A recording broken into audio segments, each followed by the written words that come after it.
they lack intellectual honesty when they say that. Well, we've spoken about the intellectuals in this country and also the intellectuals in the Soviet Union. What about down at the broad mass level? Do the people in general, the working people, the workers in general in the Soviet Union, do they support the system? Do they tolerate it? What is their attitude? Well, average Soviet citizen, if there is such an animal, of course, does not like the system because it hurts, it kills. He may not understand the reasons. He may not have enough information or educational background to understand. But I doubt very much there are many people who are conscientiously supporting the Soviet system. There are not such people in USSR. Even those who have all the reasons to enjoy socialism, people like myself, who were a member of journalistic elite, they also hate the system for different reasons, though. Not because they lack material affluence, but because they are unfree to think, they are in constant fear, duplicity, split personality. And this is the greatest tragedy for my nation. Well, what do you think are the chances of the people actually overcoming their system or replacing it? There is a great possibility that system will sooner or later be destroyed from within. There is a self-destructive mechanism built into any socialist or communist or fascist system because there is lack of feedback, because the system does not rely upon loyalty of population. But until this Soviet junta is being supported by the Western so-called imperialists, that is, multinational companies, establishments, governments, and, let's face it, intellectuals, so-called academia in the United States is famous for supporting the Soviet system.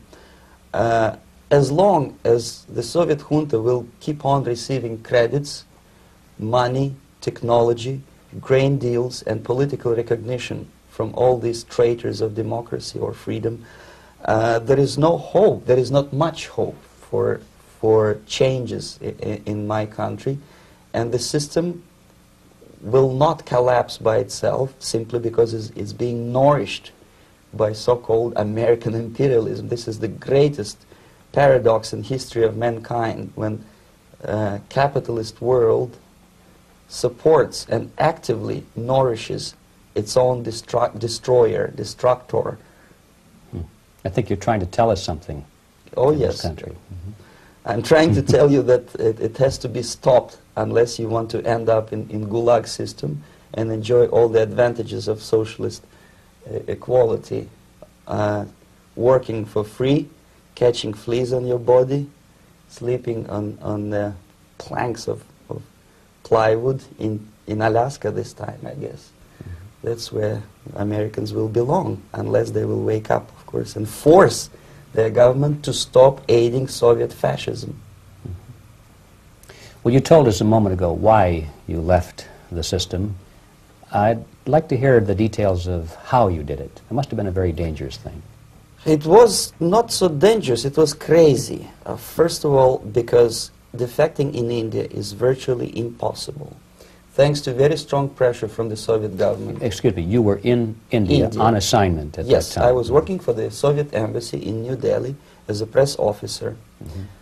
And defecting for a Soviet diplomat is next to impossible. It's a suicide, as I said, because a great friend Indira Gandhi pushed a law through parliament which says, and I quote, "No defector from any country has a right of political asylum in any embassy on the territory of Indian Republic," which is a masterpiece of hypocrisy. No other defector but the Soviet one needs a political asylum. So knowing that perfectly well, I planned a craziest possible way to defect. I studied counterculture in India.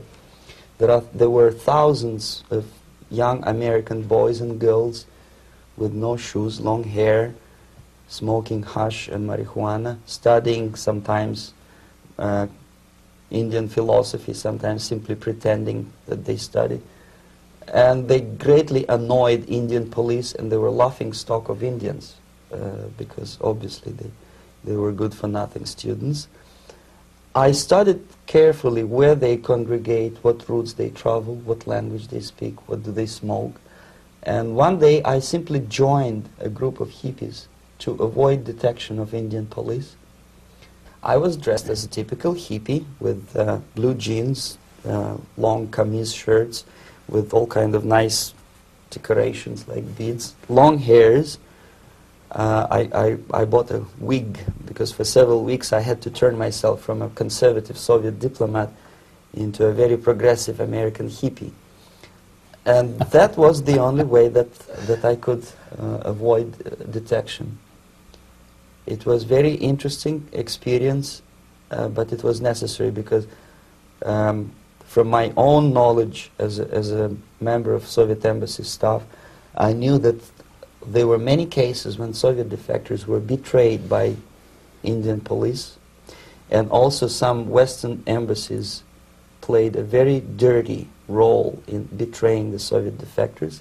According to our information, they were some, I wouldn't call them double agents, but simply immoral people working for this for the United States Embassy, and confining in people like this would be a suicide. So I had to be extremely careful. I could not trust anyone, and that was the reason for such a crazy way to defect. Well, had you been caught in the act of trying to get out, what would have happened to you? Oh, most likely I would end up in concentration camp. Or, depending on the situation and on the whim of some bureaucrat in KGB, maybe even executed. This is normal practice. Quietly, of course, not publicly. But that would be the end of my defection, of course. Well, when did you finally make it to the United States?